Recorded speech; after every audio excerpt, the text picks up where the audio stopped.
បាទជ្រាបសួរបាទថ្ងៃនេះខ្ញុំចុះមកដល់បាទទឹកដីមកកន្លែងទៀតហើយបាទយើងមើលទៅផ្លែចន្ទីរបស់គាត់ជាក់ស្ដែងអញ្ចឹងណាបាទនេះចន្ទីនេះគឺជួបបញ្ហាគេហៅថាផ្សិតអញ្ចឹងណាបាទផ្សិតអង្គដូរត្រាត់នោះនេះហើយគ្រាប់យើងមើលទៅគ្រាប់ទៅបាទគ្រាប់ហៅថាផ្សិតសក្រាផេះអញ្ចឹងណាបាទហើយអត់មានគេហៅថាបាទក្តាប់មកតទៀតទេបានតែប៉ុណ្្នឹងឯងអាហ្នឹងហៅថាក្តាប់វគ្គមួយហើយក្តាប់នេះដែរបើសិនជាយើងមិនបាញ់លាងជាមួយនឹងថ្នាំផ្សិតទេ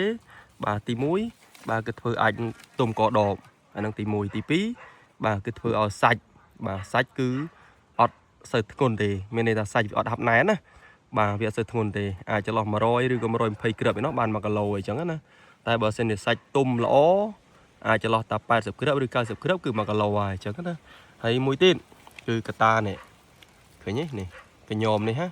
បើសិនជាពពុះផ្សិតនៅទីនេះហើយសម្បីតែផ្ការីកមកក្រោយនេះក៏អាចទម្លាក់ក្រាប់បានដែរចឹងណាចឹងវគ្គនេះគឺយើងបាញ់ថ្នាំផ្សិតចូលទៅបាទបាញ់លាងទាំងផ្សិតនេះផ្សិតសនិងក្រាបផេះនេះហើយនឹងផ្សិតទុំលើកញ្ចុំផ្កានេះហើយបាញ់បុកវាបន្តិចណានេះបាញ់ឲ្យវាជ្រះទៅបាទដើម្បីផ្កាកំពុំក្រោយនេះវារីកល្អហើយនឹងបាទទម្លាក់ក្តាប់តមកទៀតចឹងណាអាហ្នឹងគេហៅថាក្តាប់វគ្គ2ទៀតនេះយើងថែយកទៀតឲ្យវគ្គក្រោយនេះចឹងណាបាទអញ្ចឹងការបាញ់ថ្នាំផ្សិតគឺជារឿងមួយដែលចាំបាច់មែនតើអញ្ចឹងណាបាទគឺសំខាន់ណាបាទអញ្ចឹងវីដេអូនេះធ្វើការចែកម្លែកប៉ុណ្ណឹងសិនបើសិនជាបាទពុកម៉ែបងប្អូនមានចម្ងល់អីផ្សេងអាចសាកសួរបាននៅក្នុងបាទ YouTube នេះបានអញ្ចឹងណាអរគុណ